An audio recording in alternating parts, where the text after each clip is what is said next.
Definitely. This round is very simple. It comes down to whether U.S. imperialism or China imperialism is worse. It comes down to who controls that.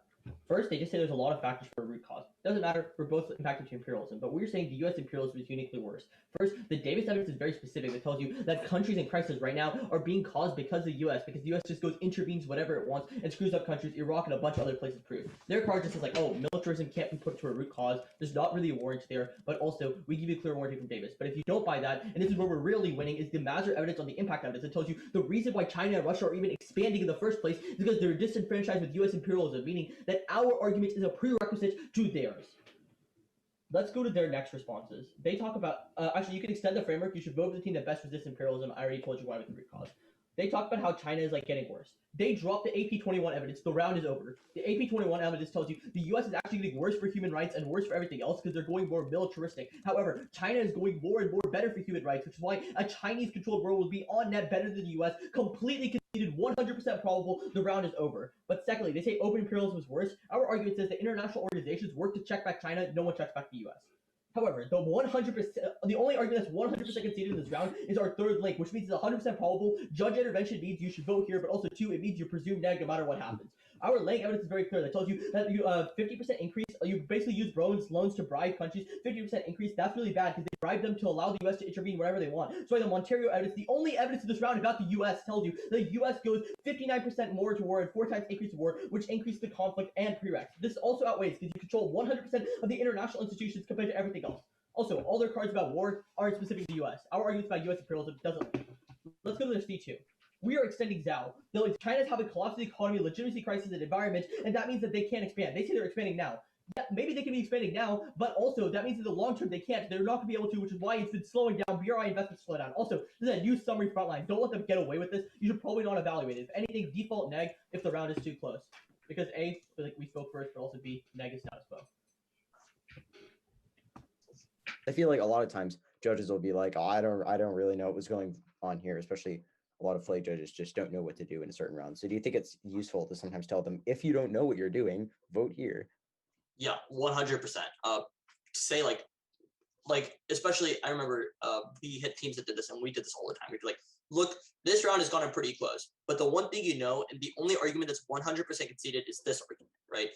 Obviously, only do this if your argument's actually conceded. Don't be like the 100% conceded argument. They have 3 responses, right? Like you know that it isn't 100% conceded, right? But this is, for example, this link was conceded, and especially even if like the link is conceded, but they have impact D, right? Just blow it up as conceded because the judge would be like, wow, this is a conceded argument. I should probably vote here, right? Especially if there's just ink everywhere else, right? Because judges want to vote on what seems easy, and what seems easy typically is just conceded arguments. Got it. Yeah, I think that's what a lot of teams do. Just like this conceded piece of this, like they choose an adjective for everything, probably makes it somewhat more persuasive, especially if you use inflection and all of that good stuff. All right, so I think let's start at the very beginning of this final. This is probably the tactic used by some of the best debaters we've seen at TOC the last couple of years. Dalton this year, VIPBL the year before that. They showed up their final with, this round is quite simple. It comes down to X or X, or it comes down to this or this. So when you're trying to organize the main debate, how would you do this when you have multiple layers to the debate? Like, let's say you have framing, weighing, DAs, etc.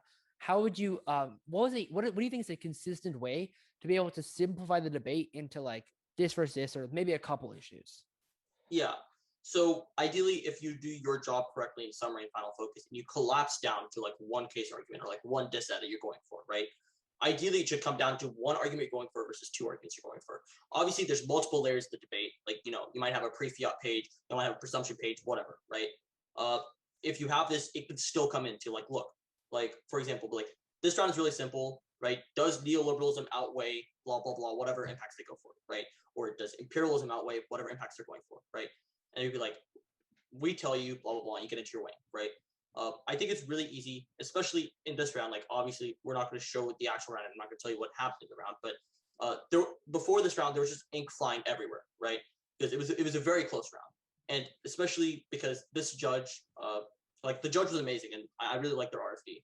But the judge didn't have a paradigm up on tap room, so we had no idea what to believe with the judge, right? So we wanted to just make it as clear because judges are just going to vote for whatever argument they think is clearest, right? So there's a strategy. You could be like, respond to this, respond to this, respond to this, respond to this, right? A lot of debaters do that. But I think just coming up be like, look, this debate's like really tiring. Here's what the 2 rounds come down to, right? This argument and this argument, right? The judge's like, okay, I'm going to look whoever wins the arguments, right? Just makes it cleaner for the judge's mind. Yeah. I think it's a really strategic way of shaping narrative, right? Because obviously, you're sitting there, you know which arguments you're winning, which ones you're not. So if you're able to tell the judge how to look at the debate, you can tell them to look at the debate in a way that makes it look like you're winning a lot more than you actually are. So I think that's incredibly smart. And again, as Anish mentioned, all the debaters we've seen doing this are just so good. So I think it's something that comes when you're able to realize, how do I frame this debate in a way that makes me look really good and makes them look really bad? So be on the lookout for that. Maybe try it out. Yeah, I think so. Something else, just past beyond making the round simple, which is a big part of narratives, but I think in general, the biggest issue of narrative in PF that a lot of teams don't understand is narrative is not just repeating your own argument over and over again, but narrative is about how your arguments interact with both sides of the flow and how your narrative also means that you win their case. So this might be a lot harder and maybe different topics, but I think this specific speech outlines it really well because you say that U.S. interventions mean China is forced to expand as well, so it's a prerequisite. And U.S. being more militaristic and China being more pacifistic, and this sort of narrative you have about U.S. imperialism, like the big bad U.S. doing stuff, and they can do whatever they want, no one's going to stop them. So how would you like this tactic and this the way you employ this narrative? How do you think debaters should try to employ this in other rounds? Yeah. So obviously this is a flow round, right? And even Right. in lay rounds, I think the same strat can occur. How I think debaters should do it is, at least in final focus, I see a lot more content and less analysis, right? If we look at this final and we really take it to what is actually being argued, right? The framework level, Davis root cause, that's weighing, right? Next is like the Mazur evidence, which I use as a prerequisite, right? Like they're only expanding because of the US. Then it's the AP evidence, which is 2 world comparison, right? Like without the US, like a world with China is better. Might be capped, but the evidence actually says that, right? So, there's that weighing, and then you get the actual case argument, you get the extension of case, then you get weighing on the bottom because of scope, because of international institutions, right? There's no check back to U.S. People check back China all the time, and on their case, you get some time frame weighing, right? And you get the piece of defense. So what's actually being extended is 2 actual arguments, right? The argument about them using the IMF to bribe people to do whatever they want, and the argument about China cannot expand anymore, right? But then the rest of that is just completely just weighing, like 2 world comparison, right? And I think the way you employ and build good narratives of final focus is 2 world comparison, right? I know a bunch of boomer coaches will come up and be like, 2 world comparison. Your final should be like, this is what our world looks like, this is what their world looks like. But the reason they say that is because it works, right? If you could be like, here is a world with, for example, in this round, right? Here's what US imperialism looks like and why it's bad. Here's what China imperialism looks like and why it's not so bad, right? Same thing. Because especially in this round, right? Like there was a lot of weight going in like the framing level, right? Like, oh, is China worse, US worse, whatever, right? Or like, is imperialism even the end goal, right? If you could just come up and be like, look, we both are arguing US versus, especially the coming topic about NATO, right? You could just be like, this is really down to what control is worse, Russia or the US, right? You can still do the exact same thing, just make rounds super simple.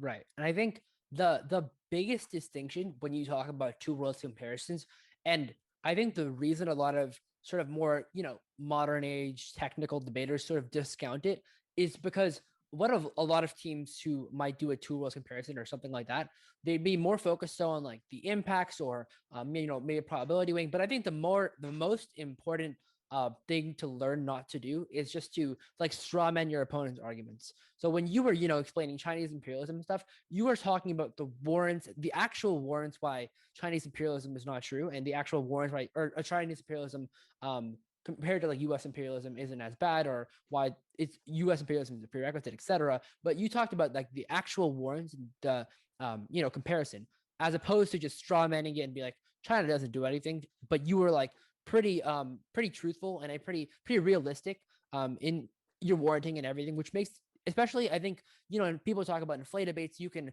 strawman as much as you want and judges will vote for it. And the reason people don't employ this narrative tactic in tech debates is because they don't want to, seem like they're straw manning. But I think what you did was that you didn't straw man. You made it like pretty clear, and you were pretty like truthful to how your narrative does interact with their argument, and you established this two worlds comparison in a truthful manner with no straw manning, which is why this and a lot of other slower two worlds comparison finals have been done really well. I think a pretty good example is Dalton from TOC semis of this year. But yeah. Yeah. And I think the reason this works, and I'm going to again quote, the great John Nahas one more time, right? Tech rebuttals, Flay summaries, lay final focuses will win rounds, right? And by lay final focus, it's just like a lot of people think weighing needs to be treated as its own response, right? Like weighing needs to be taking out of their case. But weighing could simply be like, look, if they win their entire case, here's why it's not so bad, right? People will be like, that's not offense. Why do I need to extend it in final, right? Finals shouldn't just be offense. It should also be the comparison between your 2 points, your 2 impacts, whatever, right?